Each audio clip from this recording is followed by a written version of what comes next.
noite, iniciamos mais uma edição do Dimensão Total na TV. Nosso programa tem a direção e produção do jornalista Ronald Machado. Aqui no programa de hoje temos o Dr. Mourão Cavalcante. Dr. Mourão é médico, antropólogo, escritor, professor universitário. Temos também aqui o Dr. Manuel Fonseca, ex-secretário de Saúde de Fortaleza, médico sanitarista, poeta, escritor, compositor. E o professor advogado Djalma Pinto, escritor também, que tem um livrozinho aqui que ele vai falar hoje, compondo a nossa bancada. Hoje, como o tema é praticamente único, nós vamos falar da delação da JBS, atendendo os nossos milhares de ouvintes que mandaram seus e-mails, mandaram também suas mensagens para o WhatsApp do programa. Anote aí o WhatsApp do programa, comente o que nós vamos falar hoje. 99925-1122. Coloque 85, aqui é Fortaleza. 99925-1182.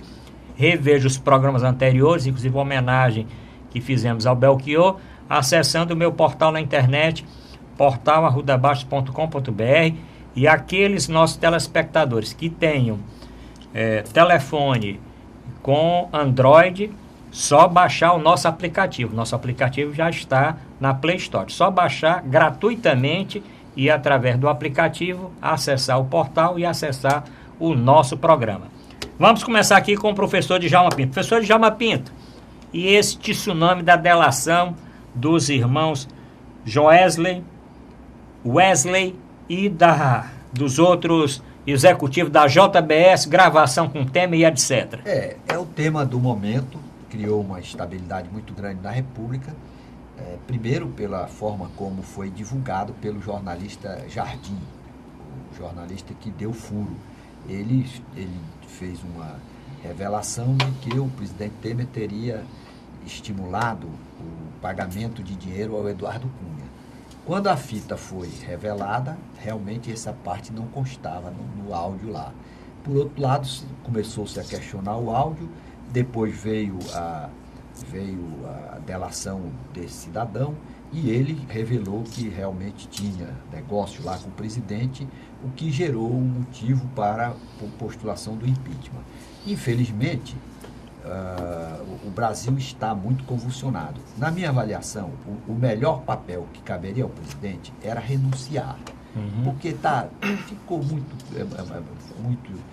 descrédito em relação à sua atuação, e não só dele, como do próprio Aécio Neves, que os eleitores do Aécio estão realmente escandalizados e arrependidos de terem votado nesse nome.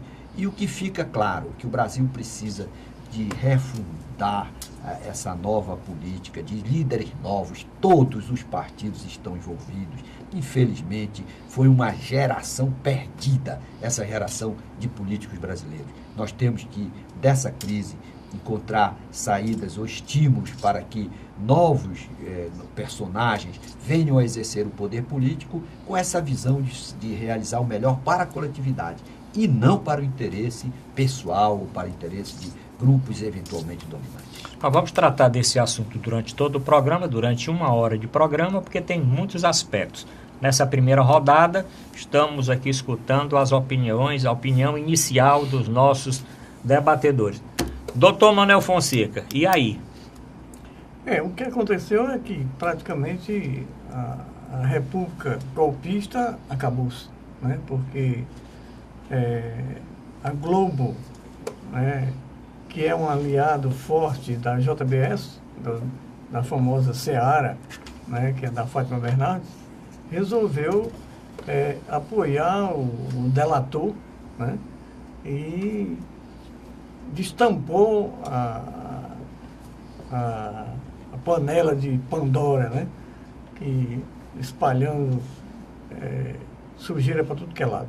Esse cidadão é um criminoso, né, da JBS, né? Inclusive, ele está se mudando para os Estados Unidos. Foi uma delação programada, não foi uma delação premiada, é uma delação programada, porque ele entrou em contato antes com a Polícia Federal, fez áudios, fez vídeos, né, com o aval da Polícia Federal, gravou o Temer, gravou o Aécio Neves, gravou as pessoas principais que foram responsáveis pelo golpe, né?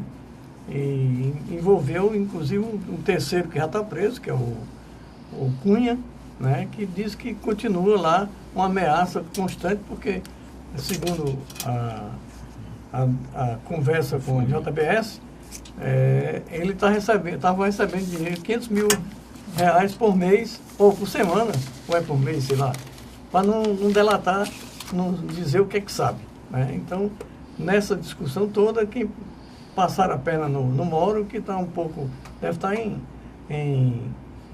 depressão, porque ninguém fala mais com ele, né? Porque ele deixou passar propositadamente, a gente já sabia tudo isso, mas não tocou o assunto para frente. Então, acho que é uma nova etapa que nós vamos ter que discutir, qual é a saída para a queda da República Golpista. Bom, nós vamos dar depois outra rodada falando nos outros aspectos. Mas, doutor Mauro Cavalcante, nessa fase inicial, falar um pouquinho aí da delação dos donos da JBS, o Joesley e o Wesley, essa dupla. E uma dupla caipira. A dupla caipira, né? Tem nome. Dupla caipira, né? Pessoal, e eles são realmente de Goiás. São. E eles falam, inclusive, que tem aquele sotaque. Tem nome de grande empresário. Não tem não. Mas, doutor Mourão, e aí, quer que o senhor... Nem nome de família quatrocentona, né? De São Paulo, ali do Matarazzo, que mais? Era Batista, né? Abel Diniz, etc. Abel Diniz, aquele... Wesley e Joesley Batista, né? Tem muito Batista famoso aí. Doutor Mourão.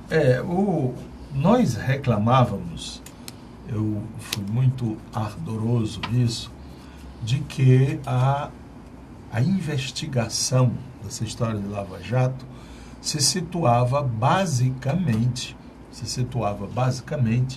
na questão, a chamada, que até criou-se o termo República de Curitiba, né? Uhum. A ênfase constante com a cobertura da mídia, sobretudo as revistas semanais, a Veja, Isto É, Época, e os grandes jornais, era a ênfase em Dilma, Lula e o PT.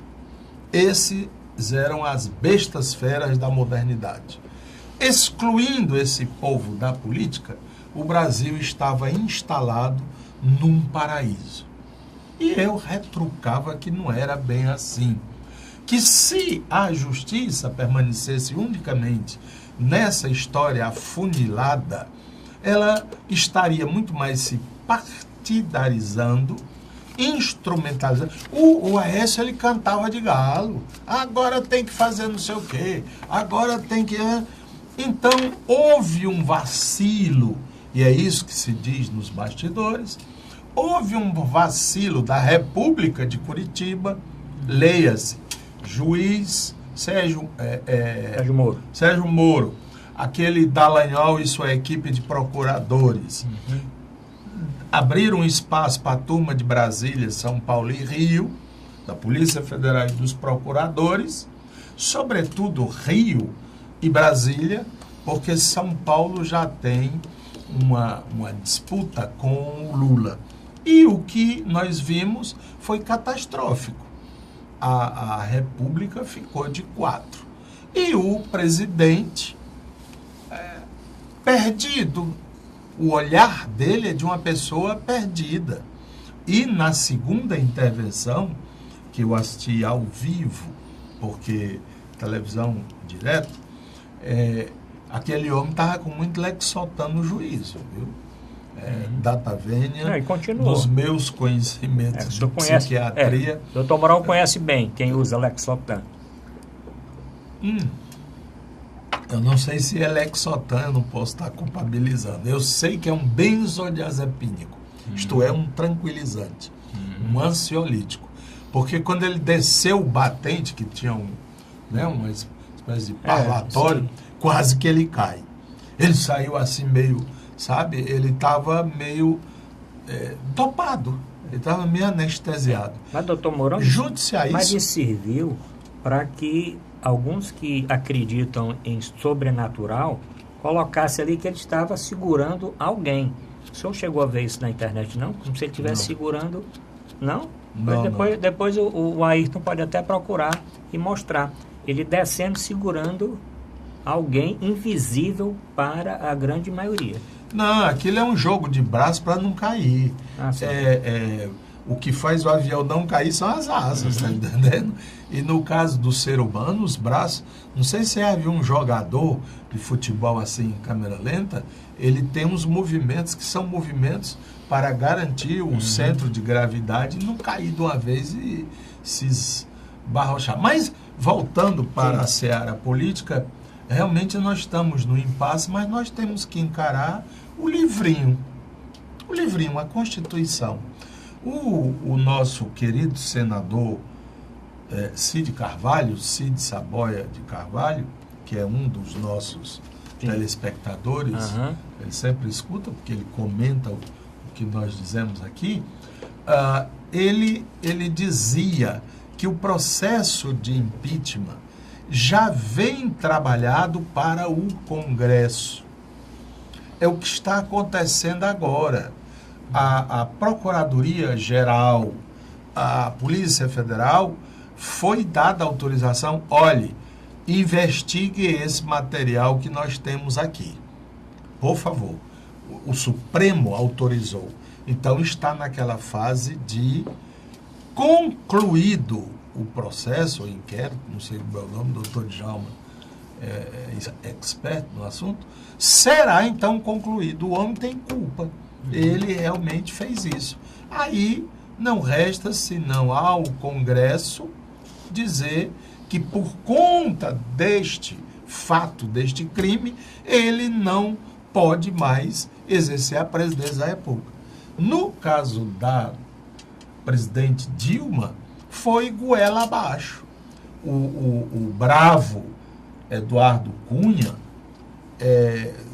eu vou botar e sair, vocês vão ver. E ele botou quente. Inclusive, nessas delações desses dois irmãos, eles dizem que deram dinheiro ao Eduardo Cunha para comprar alguns deputados que estavam indecisos quanto à posição no impeachment. Enfim, eu lembrei-me muito essa semana do Cazuza. Brasil, mostra a tua cara. A famosa música em que ele, um pouco já desesperado, ele faz esse apelo. Brasil, mostra a tua cara. Vê se... Eu não sei o restinho do verso, vou já dizer. O Ayrton vai colocar um pouquinho dessa música.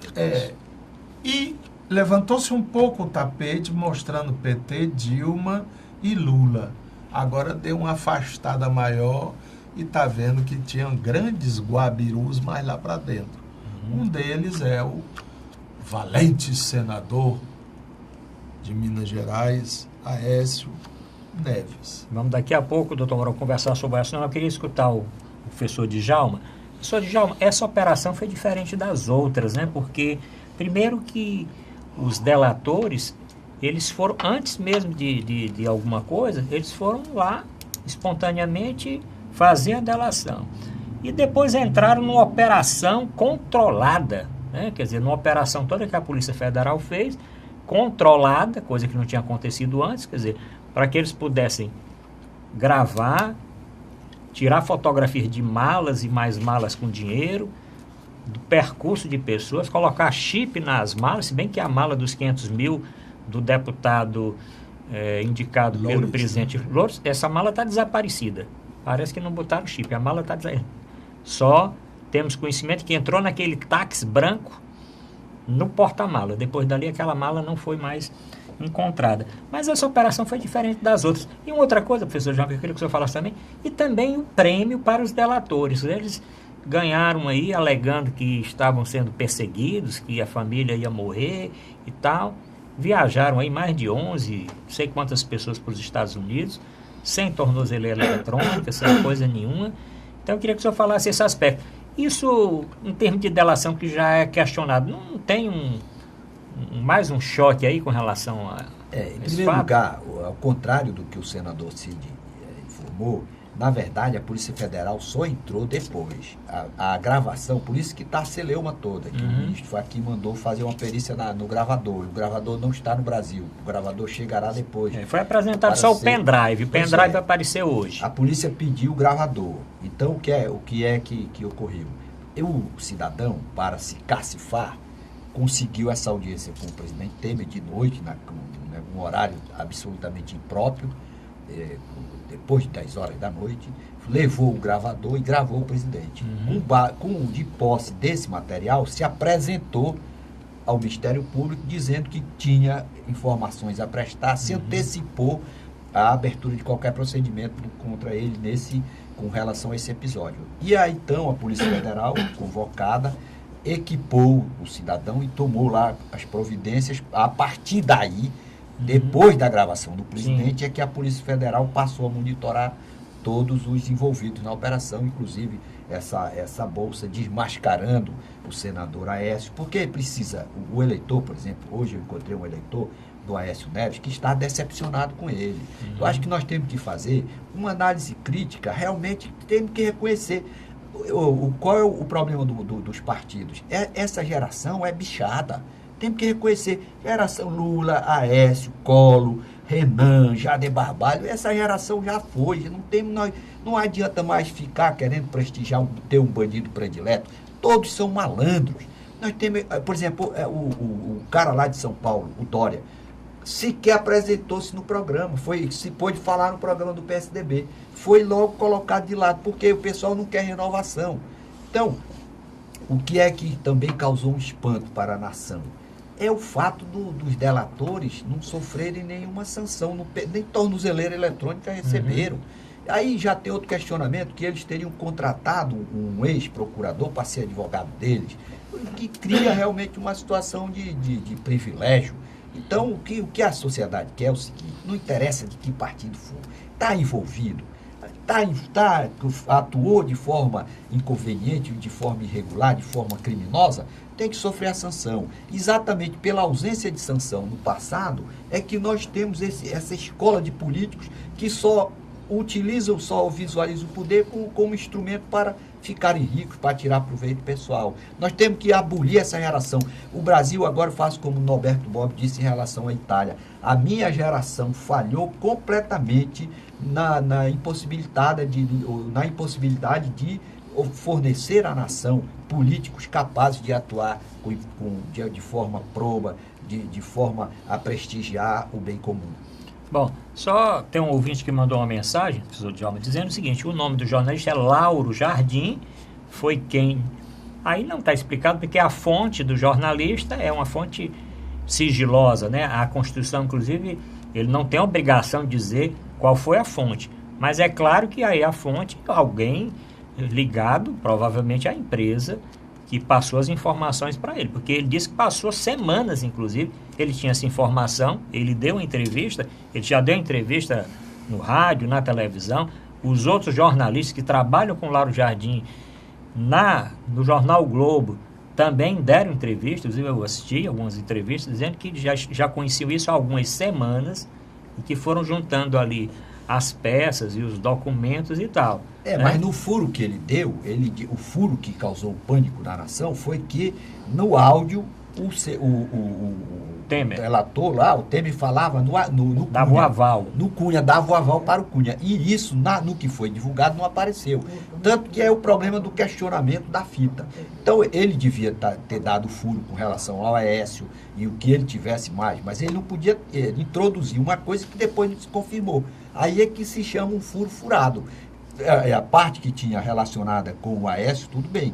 Mas em relação ao Cunha, pelo que eu vi, vários jornalistas também se manifestaram, não constava desse áudio. Já posteriormente, que o rapaz vem contando lá todos os detalhes, e na minha avaliação, o Temer está descredenciado. Nós temos que criar uma cultura de responsabilidade em quem está conduzindo a nação. Na hora de uma denúncia com essa consistência, ou quando ele fala naquele assessor lá que vai receber o dinheiro, aquilo inviabiliza qualquer defesa no sentido de credenciamento para continuar no cargo. Então, nós não, por exemplo, vai precisar de um processo de impeachment, a nação vai ficar sangrando, porque o governante vai se apegar ao tecnicismo, vamos fazer perícia, vamos fazer isso, passar 7 meses para que o país retome a sua normalidade. Nós temos que assimilar a mesma cultura que os ingleses assimilaram. Quando há uma desconfiança, o cidadão tem que ter a grandeza e dizer, realmente, pela consistência, eu vou renunciar para evitar um dano maior para a sociedade, para a pátria. Nós temos que criar novos políticos com mentalidades arejadas, de que, uma vez suspeitos da prática de crimes graves contra o patrimônio público, se afastem para que realmente a nação não sofra, não sinta trauma e nem tenha prejuízos incalculáveis. Bom, o professor Djalma está dizendo exatamente o questionamento com relação ao áudio, né, que foi vazado e que inicialmente tinha-se a impressão de que, embora para alguns essa impressão continue, porque a conversa ali era a respeito de como ele estava tendo relacionamento com o Eduardo Cunha, que tinha zerado todas as pendências, e pendências para o Eduardo Cunha, só sua pendência realmente ali de alguma financeira, porque provavelmente o empresário não tinha outra pendência. E ele fala de alpiste para os passarinhos que estão na gaiola, né? É todo poético, alpiste para os passarinhos que estão na gaiola. Aí já foi na gravação da delação propriamente dita. Mas nós vamos ainda discutir esse assunto, ainda nesse primeiro bloco, doutor Manuel Fonseca. Mais alguma coisa com relação a essa escola? Aliás, da gravação eu tenho a notícia de última hora, né? Para dizer já aqui, professor Djalma. Né? Aliás, eu vou antecipar. Os advogados do presidente Temer desistiram de desistir.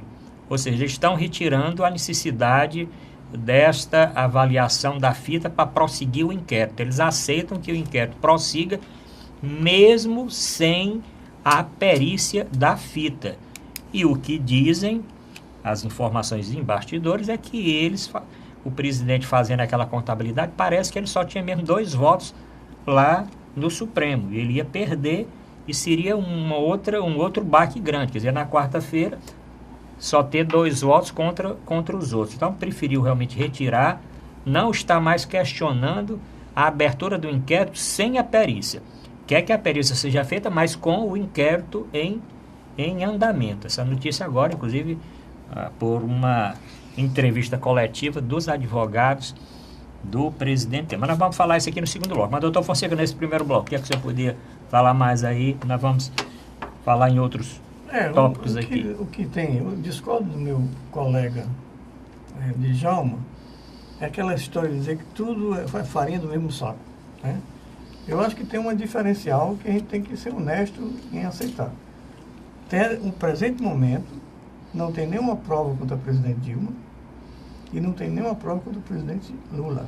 Mas ele não disse que entregou os 150 milhões? Não, mas ele já recuou. Ele diz o seguinte: não, eu depositei 200 milhões por Lula e para Dilma. Aí o cara perguntou, sim, e em nome de quem? Disse, não, eu botei no meu nome mesmo. E quem é que mexe com a conta? Sou eu mesmo. E na frente ele disse assim, o Lula nem está sabendo que tem esse dinheiro.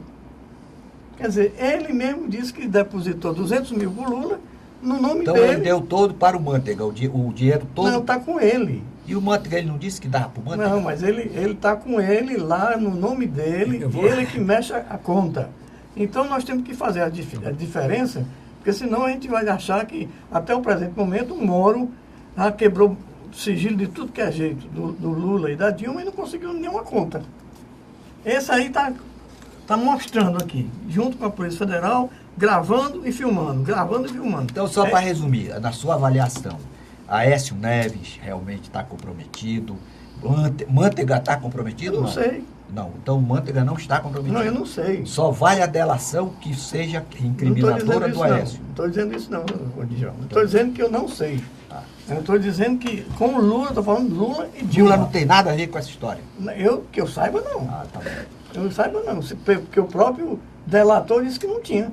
Certo. Então, se ele disse que o negócio está na conta dele... Então, quer dizer que... Então, só para resumir aqui, professor, ele recebeu 18 bilhões de reais do BNDES. Quem? O delator confessa, a empresa dele cresceu de 1 bilhão para 22 bilhões de reais. Esse dinheiro, ele não tinha nada a ver com o presidente da República, não havia interferência política nenhuma para ele ter essa ascensão toda. Mas eu não sei, Djalma. Tá tem que comprovar, Djalma. Não pode dizer só na suposição. Eu não sei o que é que tem gravado, o que é que tem dito, né, que foi o Lula que deu esse dinheiro para ele. Então você não pode simplesmente dizer, não, eu acho que foi o Lula. Não, na minha avaliação, eu vou ser sério com você. Eu acho que a Aécio tem culpa. Todo esse pessoal que está delatado tem culpa. Por quê? Porque realmente o Brasil saiu de uma inflação de 2% para 12%.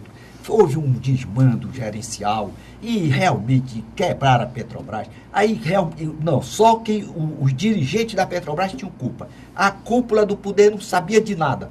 Realmente fica difícil de compartilhar isso. Eu acho que todos têm culpa no cartório e todos devem ser punidos. E nós devemos fazer uma avaliação isenta. O senhor é advogado e juiz. É juiz. Não, né? sei, mas eu digo que a sociedade Você deve. tem que ter prova, rapaz. Mas, meu Deus do céu, o homem está fotografado lá no sítio. Não, esse é do Aécio. Não, mas eu digo, é o sítio lá, tem fotografia Mas do Lula no não sítio. é dele, rapaz. Tem que ter fotografia dele no sítio. Mas Tá você tem propriedade, você tem posse. E você tem contrato de gaveta que você passa por nome de lá. Por isso é que existe o Laranjal no Brasil. O cara não bota no nome, mas fica gerenciando e tal. Mas, Djalma, já está provado que o triplex é da OAS. Foi a mulher dele, então, que fez o negócio. Que mulher de quem? A dona Marisa. Não, rapaz. Ele disse lá que foi a dona Marisa. Não, ela negociou e desistiu. Está comprovado, o próprio juiz está admitindo que o triplex é da OAS. Inclusive, ela colocou para pagar dívidas, né? Então, isso aqui está superado, esse problema está superado. Pode inventar outro, mas isso aí está superado. Bom, vamos continuar discutindo esse assunto, porque também tem a notícia de última hora. O Ministério Público Federal está solicitando do juiz, o professor Djalma pode falar nisso, que o presidente Lula responda como réu pelo sítio de Atibaia, não é isso que estão falando? Porque aqui tem muita coisa junto aqui, os ouvintes que não estejam tão antenados podem ter dificuldade. O que o doutor Fonseca está falando aqui é o seguinte, que na delação do Joesley e do Wesley, eles falaram, e mais os outros executivos, que tinham aberto uma conta para o Lula e para a Dilma. Depois ficou claro que ele não abriu uma conta para o Lula e para a Dilma, ele abriu uma conta no nome dele e deixa na sua delação que essa conta era operada pela ordem do Manteiga. O Manteiga dava ordem, mas quem a conta não era no nome de um nem no nome de outro. Era uma conta que... Em nome dele. Em nome dele, ele que tirava o extrato, ele que fazia tudo. É uma coisa assim a se averiguar, né? Eu vou dar uma coisa e abrir uma conta no meu nome, tudo. Vai ser questionado isso, claro que aí a investigação vai... descobrir alguma coisa. Bom, temos o doutor Mourão aqui para falar, mas o Vicente já está dizendo que esse primeiro bloco terminou, não é isso, Vicente? Então vamos fazer o primeiro intervalo. Não, fazer o primeiro intervalo, depois vamos tomar uma aguinha aqui, mas o programa é esse, é de debate. Nós voltamos daqui a pouco.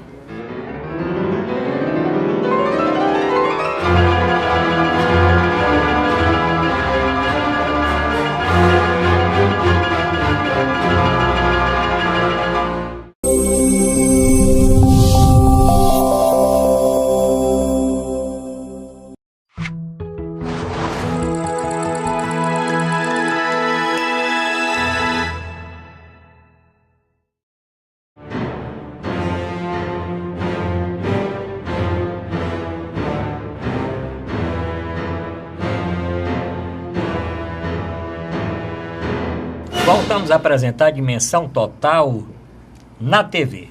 Dimensão Total na TV tem a produção e direção do querido jornalista Ronald Machado. Teve aqui na hora aqui planejando o programa de hoje. Um abraço pro Ronald. Bom, tá lepe de fagueiro, tá bem. Ronald tá bem, parabéns aqui pro Ronald que tá se recuperando.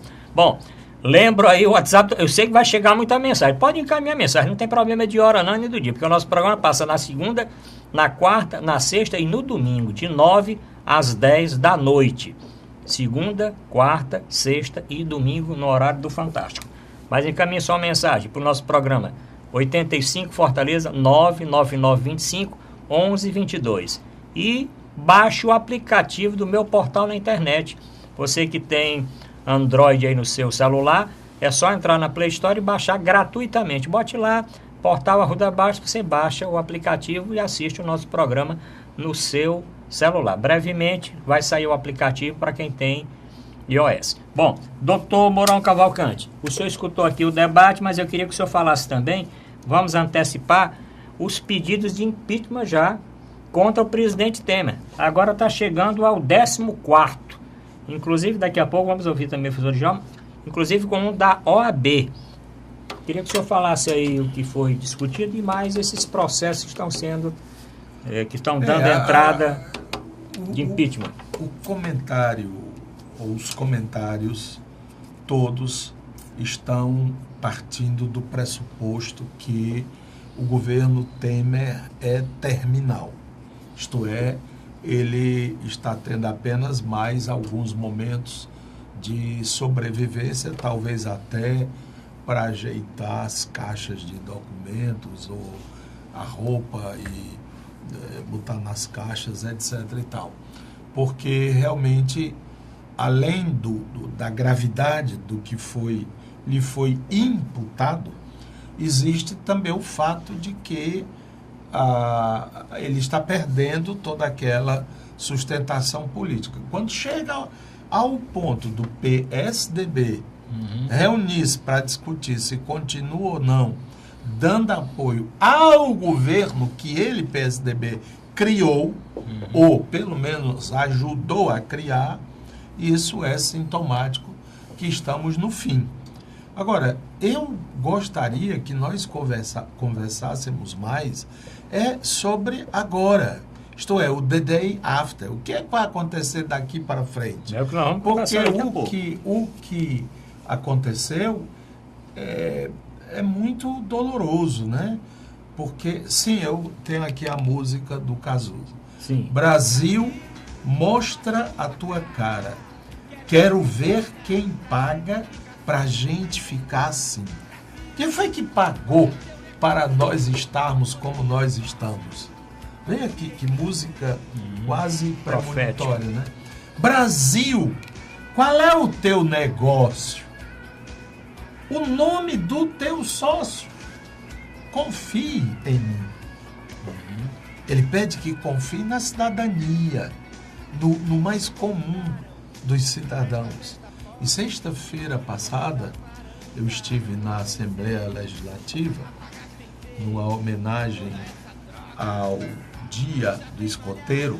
Eu fui escoteiro quando era jovem, durante quase 10 anos, e eu recebi uma condecoração por ter sido o primeiro membro do movimento escoteiro aqui no Ceará a receber a maior condecoração escoteira do mundo, que é a insígnia da Madeira. Então, eu soube, estava lá na Assembleia, o nome é legal, é Sanfônica. É uma sinfônica de sanfonas, da Unifor. São garotos, eu acho que é ali do bairro do Edson Queiroz, não é? E que existe esse programa de extensão. E eles, junto com a Camerata, tocaram o hino nacional. E eu vi aqueles garotos, aqueles meninos, como eu naquele tempo, né? Cantando o hino nacional. O que é que eles pensam do Brasil? Olha, eu pagaria uma fortuna para saber a cabecinha daquela meninazinha gorda que ficou cantando os versos. O que é que ela pensa do Brasil? O que é que ela acha que é o Brasil? Né? Que sonhos ela possui? Ela tem sonhos? Qual é o teu negócio? Perguntava o Cazuza, né? O nome do teu sócio está aí, JBS. Então o Brasil tem o Executivo, Legislativo, Judiciário, a Odebrecht, a JBS. São 5 poderes. A imprensa, talvez, com a Rede Globo aí, vem em 6º ou 7º lugar. Né? E ele, é interessante que o Cazuza termina os versos dizendo assim: grande pátria desimportante, em nenhum instante eu vou te trair. Não vou te trair. Esse é o cidadão brasileiro, que deve todos os dias acordar cedo para não perder o ônibus das 5, para poder estar às 7 ao trabalho, e que tem que sair correndo para poder pegar o das 6, para poder chegar em casa às 8, e que paga todos os impostos, ou até mais, do que esses vagabundos, que está construindo essa nação. Há mais Brasil no coração do homem que trabalha. Então era um brasileiro esfarrapado, invadido pela AIDS, não é o Cazuza? Já nos... Eu vi a morte, ele disse, é capa da Veja, eu vi a morte, que gritava, eu vou ser... Para mim você é importante. Não, jamais vou lhe trair. Então é esse Brasil que nós devemos buscar. Não é o Brasil das Querelas. Eu particularmente, vou confessar, eu acho que o Lula não tem mais condições de ser presidente da República. Mas isso não significa que o conteúdo dele, as ideias dele, de repartição da riqueza, do Bolsa Família, que foi tido pela a ONU, Organização das Nações Unidas, como o programa mais consistente de distribuição de rendas. O FIES, que permitiu que o filho do operário pudesse ir para a universidade. O Brasil Sem Fronteiras, mandando universitários para ver a realidade lá de fora, para vir com outra opinião sobre o seu país. Quando eu mais aprendi a amar o Brasil foi quando eu morei fora. Porque dava para ver de longe. Assim como quando a gente perde a mãe ou o pai. Aí é que a gente se dá conta do que é ou do que era. Então, o meu sentimento hoje é de profundo otimismo. Não porque eu goste do mórbido, do doentio, da lama. Não, mas porque eu vejo que disto aí está surgindo um novo país. Não é o denista para estar perseguindo. Ele era um ladrão. O Congresso não é um santuário. O santuário é onde bota santo. É um lugar que deve ser o interesse público a preservar. Como é que um deputado federal aceita receber, doutor Djalma, 1 milhão para votar contra o que o povo está dizendo não faça? Como hoje eles estão recebendo bênçãos de um governo moribundo para poder votar nessas reformas. Pode ser até que precise, a Previdência precisa de reforma, mas espera aí, não é desse jeito não. Então, o Brasil começa a mostrar a sua cara. E tomara que os jovens realmente se entusiasmem e tomem de conta dele. Porque a nossa geração já começa a pedir pouso. Professor Djalma, estamos chegando nessa fase do programa e nós vamos colocar em debate o seguinte. Presidente Temer saindo. E aí, como é que fica? Bom, presidente, o senhor falou que o ideal, acho que todos aqui concordam. Aliás, tem uma pesquisa que saiu agora, que praticamente 90% dos entrevistados, dos brasileiros entrevistados, apoiam e solicitam a renúncia do presidente Temer. Mas eu acredito, doutor Djalma, que ele não vai fazer isso porque ele tem risco até de fazendo ele ser preso. Se ele perder o foro especial, foro por prerrogativa de função, ele vai para a primeira instância. Então, por exemplo, o Eduardo Cunha tinha foro especial. Na hora que foi para a primeira instância, exatamente, deu no que deu. Então, o problema de Aécio Neves e esse pessoal que tem mandato é porque não podem ser julgados pelo Moro. Para ser justo, o Moro, na hora que o Eduardo Cunha, que tinha mandato, foi para lá, ele aplicou do mesmo jeito que ele está aplicando para todos. Agora, se o presidente renuncia, ou se ele vem sofrer o impeachment, havendo a vacância do cargo, seria convocado o presidente da Câmara para assumir e convocar eleições para 30 dias. Em 30 dias, fazer uma eleição que a Constituição prevê que seja eleição indireta. O que é que significa eleição direta? Que apenas os deputados e senadores, em nome dos cidadãos, votam para indicar, para escolher aquele que vai ser o candidato. Nós não temos uma legislação específica disciplinando a eleição indireta no Brasil. Então, o que tem se aplicado é um entendimento de que todos os requisitos para a eleição direta devem ser aplicados. Primeiro requisito, filiação partidária. Estar no pleno exercício dos direitos políticos, ter domicílio eleitoral no país e ter a idade superior a 35 anos, enfim.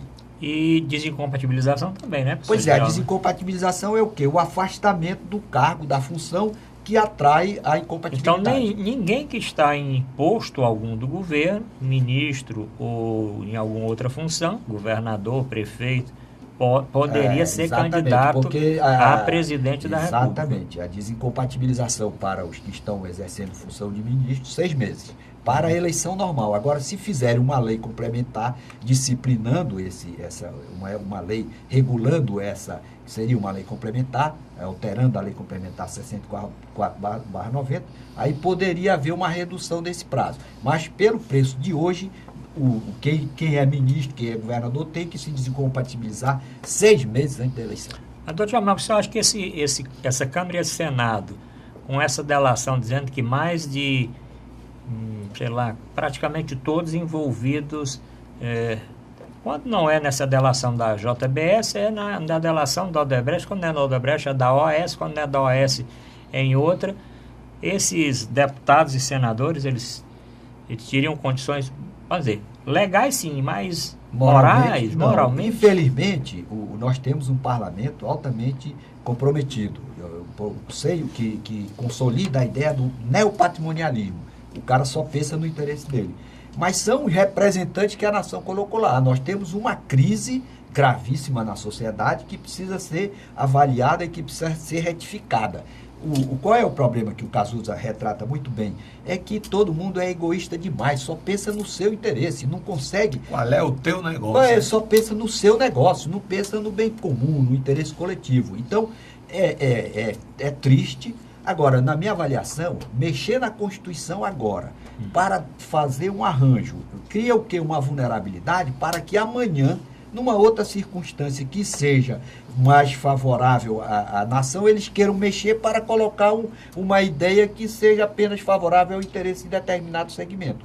Eu acho que para a nossa cultura se consolidar em termos de preservação das normas que estão postas para a alternância do poder, nós devemos manter a Constituição. O americano, por exemplo, elegeu 2 presidentes que não tinha maioria. Esse presidente atual e o Bush, eles não foram os mais votados, mas a Constituição é de 1787 e o americano não mexeu. Porque na hora que você mexe hoje, amanhã o cara quer mexer também, aí vai criando uma fragilidade. Então, me parece que com todas essas sequelas, eu acho que todos os segmentos, partido de esquerda, de direita, de centro, deviam convergir, pensando melhor para a nação, para escolher um nome que pudesse levar até 2018. Porque nós estamos muito perto de termos uma outra eleição. E você se lembra que em 1964 iria haver eleição em 1965. E o Brasil não conseguiu, pelas forças políticas de então, ele não conseguiu harmonizar o entendimento para transpor um ano.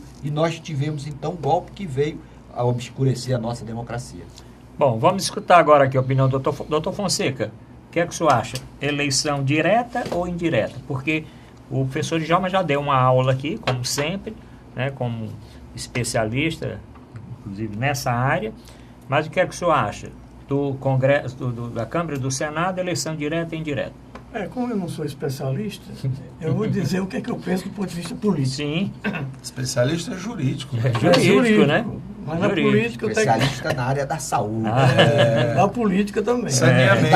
Da arte. Não, é saneamento. Não, mas a primeira questão que tem que se ver, do ponto de vista da justiça e do ético, o correto era Dilma voltar. Esse que era o correto.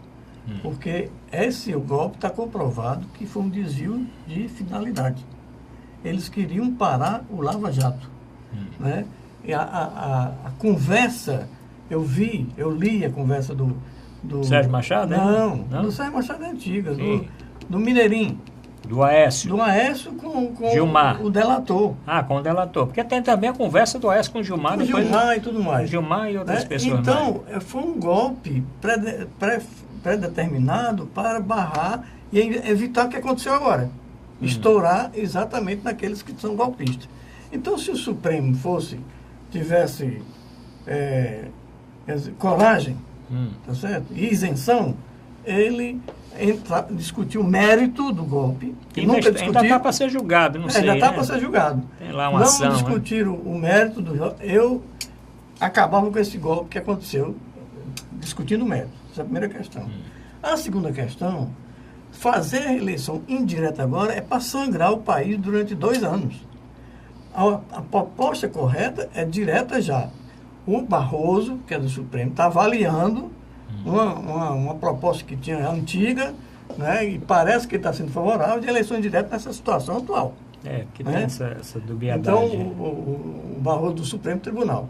E pode acontecer uma emenda parlamentar também que só passará se houver muita pressão da rua. Né? Porque esse Congresso aí, ele vai eleger o quê? Vai eleger um daqueles para proteger o que puder ainda para ser protegido. Né? Vai ser um Marcos Maia da vida ou outro que possa proteger e não cair no descalabro total dos golpistas, como tinha medo o Sérgio Machado, como tinha medo o Romero Jucá e tudo mais. Então, para mim, a posição correta era volta Dilma, eleição indireta já. Mesmo que a Dilma assumisse, no outro dia ela convocaria uma eleição direta, e aí com a força que teria, com o retorno dela, poderia-se realmente conseguir a proposta da emenda parlamentar e fazer as eleições diretas e o povo voltar a eleger o seu presidente. Não pode ser eleição indireta. Eleição indireta é coisa da ditadura, não é coisa de uma democracia. Mas está previsto na Constituição de 81. Claro. Tá. Nós vamos já escutar depois o doutor Djalma Pinto. Mas não estava previsto fazer essa bagunça também no país. Vamos já escutar o professor Djalma daqui a pouco. Mas deixa eu falar primeiro aqui com o doutor Mourão a respeito do que pode acontecer. Nomes estão sendo citados aí, né? Aliás, dizem aí nos bastidores, o senhor falou do PSDB, que o PSDB está querendo, até agora não largou o governo, porque está querendo encontrar um nome que possa ser eleito no Congresso, numa eleição indireta. Inclusive, cita o nome do Jobim, não é isso, professor Djalma? Também. Do Jobim, da Ana Lúcia, do próprio Fernando Henrique, talvez, né? Doutor Mourão Cavalcante. Porque eu já estou muito velho. Pois é. Tem algum empecilho, o Fernando Henrique? A idade tem empecilho? A idade tem idade acima de mínima. 35 anos. Tem idade mínima. Tem máxima não, né? Mas eu acho que vamos buscar o Sarney. Eu acho que não. Eu acho que o Brasil tinha que encontrar uma pessoa nova. Tem que ser essa política antiga. Esses caras já mostraram que não chegaram em canto nenhum. O Brasil tem que... Essa velharia, o certo mesmo, rapaz, você já exerceu o poder, você não deu a sua contribuição. Nós estamos... Ninguém pode andar na rua. Todo mundo vai atender o celular na rua, o cara passa e leva o carro. Então, a nação precisa de ser oxigenada. Não interessa qual é o partido. Rapaz, faliram todos. Vamos recomeçar. Vamos ter a compreensão de que quem exerce o poder é como um educador, é como um professor.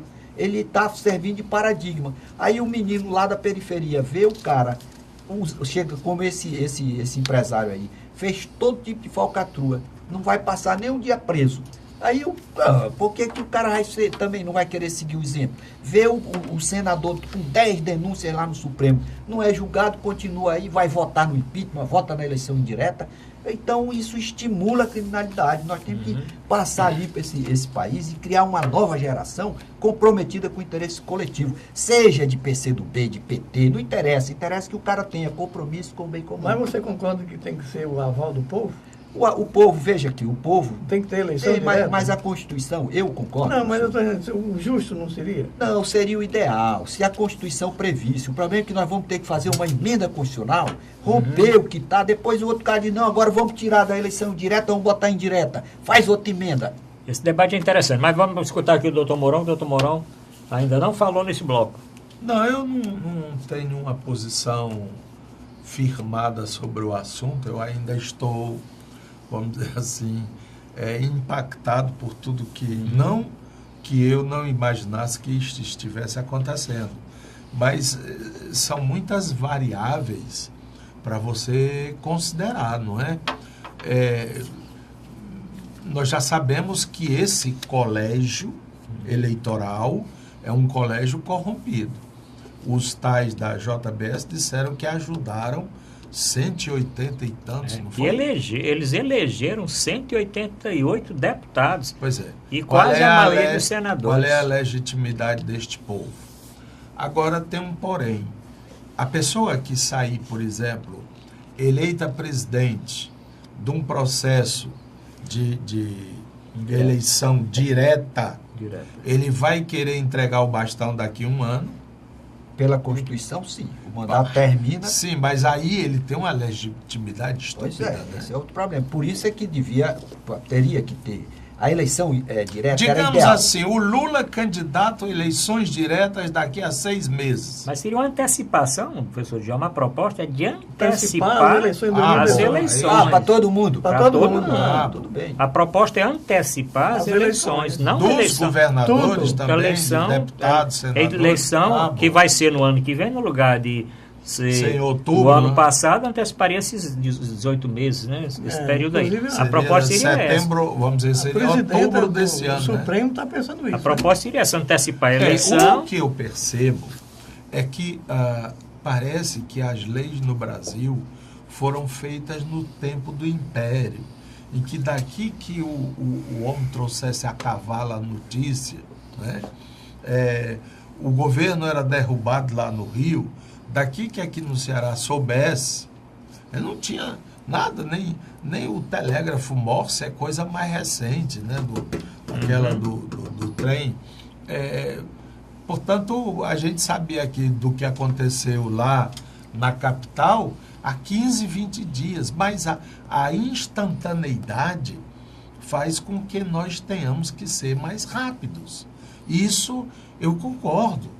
Por que o país fica ainda sangrando mês e mês? Porque a Constituição, ou porque tem uma norma que diz que se a antecipação é para dar 4 anos ao eleito, ele vai sair legitimado por causa do processo eleitoral. Eu recordo muito o que houve na Espanha. Na Espanha, de Felipe González, né? Ele não era político, ele era um homem, digamos, um cidadão comum e que adquiriu a importância e que construiu, na realidade, ele foi o mentor intelectual dessa transformação da Espanha num país moderno. Quando você anda na Espanha hoje, você vê que há aquela Espanha antiga, mas tem uma Espanha explodindo, não é? E que se mete em muitas coisas no mundo.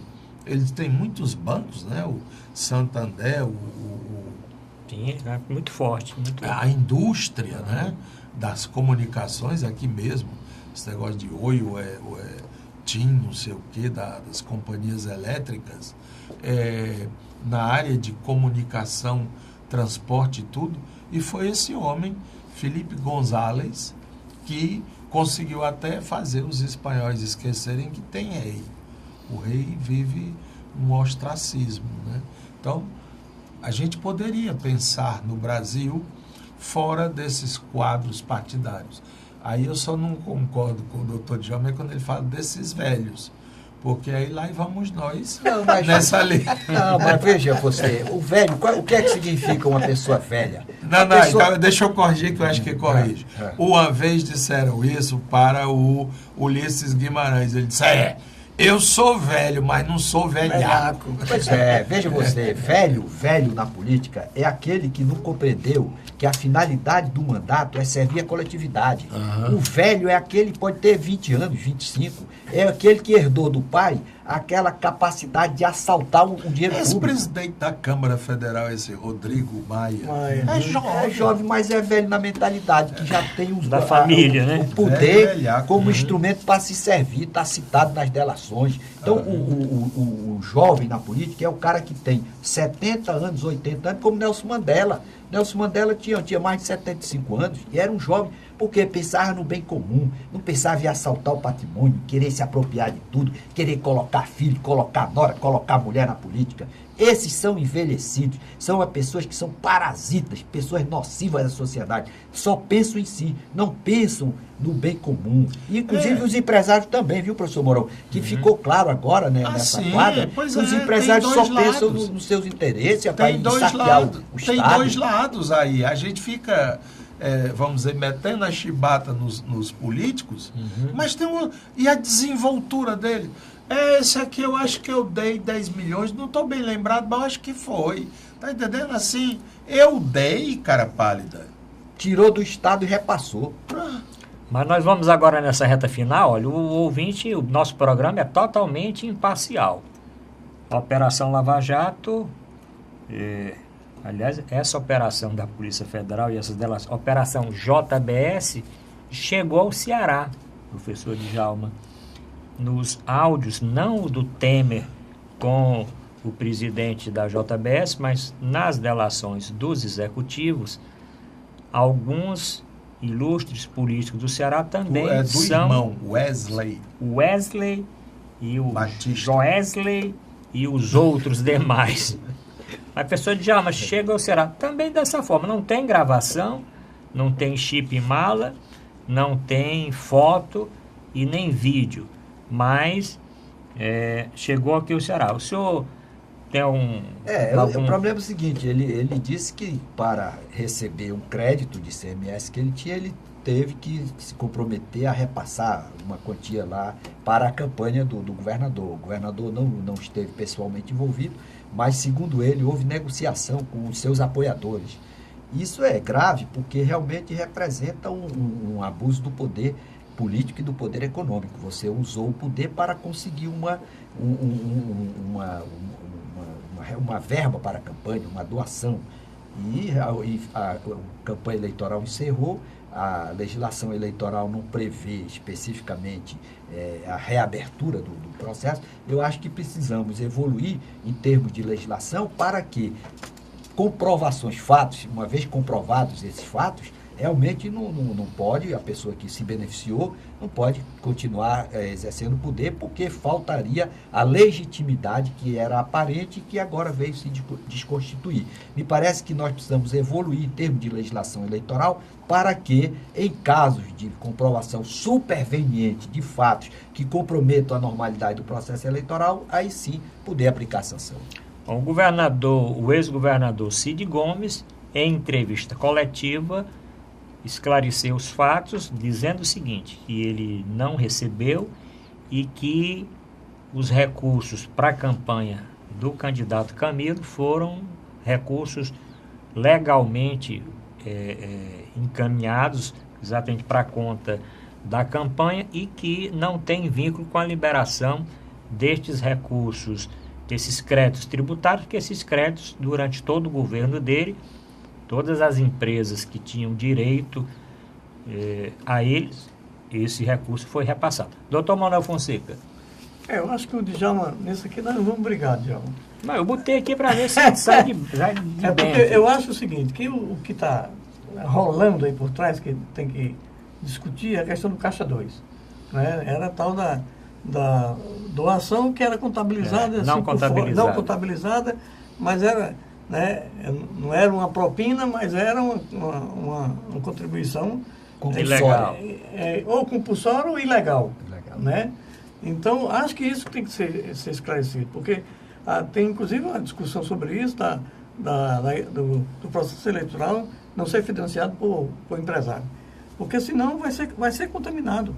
O empresário não vai dar dinheiro de graça. A doação é um investimento, né? É um investimento. Esse Wesley ganhou todo de dinheiro, né, na negociação com o BNDES e na Bolsa. Né? Ele sabia das coisas e sabia que ia fazer a denúncia, então ele investiu antes em dólar. Né? Então ele ganhou com a crise. Ele ganhou com a denúncia que ele provocou. Né? Então ele está enriquecendo ilicitamente, né, exatamente fazendo uma delação programada e controlada, né, pela polícia, por vontade dele, para ele se safar. Ele agora vai... 70% dos negócios foram transferidos para os Estados Unidos. Vai viver nos Estados Unidos, de flosou e ainda vai ficar dando banana para o nosso país. Bom, Vamos escutar agora o doutor Mourão Cavalcante, mas o deputado Heitor Ferrer entrou com um pedido de afastamento dos secretários Arialdo Pinho e Antônio Balma, que também foram citados. E o deputado estadual Capitão Wagner, não sei se entrou, mas nesse final de semana, em entrevista, citou que ia pedir, não sei se isso é possível, o impeachment do governador Camilo Santana. Doutor Mourão Cavalcante.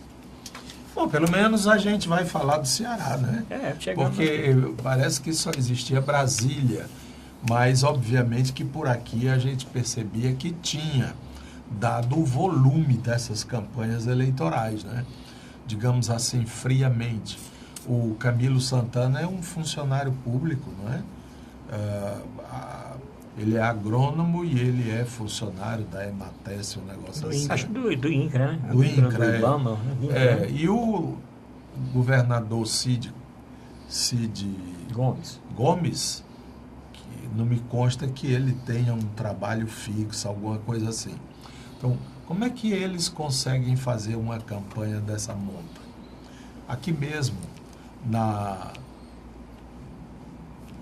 todos esses deputados, essa agressão, essa violência, isso aí em relação à campanha, fora as compras de territórios, né, de apoios políticos. Então, há uma distorção da democracia. Não são eleitos aqueles que querem fazer alguma coisa, mas aqueles que são mais ousados e compram os chamados currais eleitorais. Agora, dizer que você se abala daqui para São Paulo para pedir a um empresário 20 milhões por uma campanha e ele doa, esse cara acredita em Papai Noel, acredita em mula sem cabeça, sabe? Lógico que é um toma lá, dá cá. É por isso que foram dois de muita confiança do governador para negociar os detalhes. Lógico que não se cita o nome Cid Gomes. É sempre a culpa é do mordomo, né? Então os mordomos agora vão acabar sendo presos. E aí eu não sei se é o Sérgio Moro que vem atrás deles aqui, ou é a Justiça Federal do Ceará que começa a se movimentar nessa área. Só digo o seguinte, se movimentar vai achar muita marmota. Doutor Djalma Pinto, nós terminamos aqui o programa, estamos na retinha final mesmo. Essas ações que eu citei, tem algum cabimento pedir o impeachment do governador Camilo por causa desse fato e também vamos dizer, a exoneração desses dois secretários? Isso aí realmente o deputado, no exercício da sua representação popular, como qualquer cidadão, pode pedir a apuração de crime de responsabilidade na Assembleia. Assim como existe para o presidente da República, existe também a previsão para o impeachment do governador. O crime para apuração, seria a apuração do crime de responsabilidade do governador que teria sido beneficiado. Caberia, no caso, julgamento pela Assembleia, no mesmo estilo como existe no governo federal.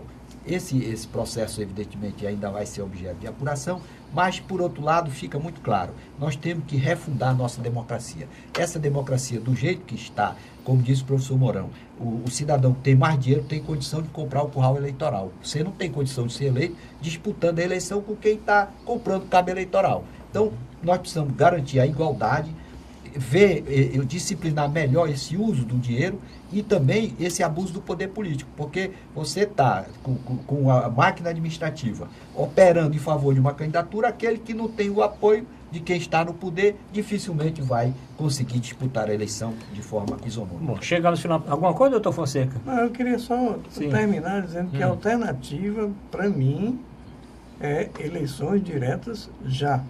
É a única forma do povo retomar o processo democrático. Como a política, como as coisas estão acontecendo muito rápido, vamos ver o que acontece daqui até a próxima semana. Mas como o governador Camilo foi citado, Camilo Santana também, em entrevista e em nota divulgada pelo governo do estado, diz que todos os recursos da sua campanha foram legalmente doados. Bom, 20 milhões, uma empresa doar a uma campanha, eu não posso me esquecer de Dom Aloysio Lorscheider.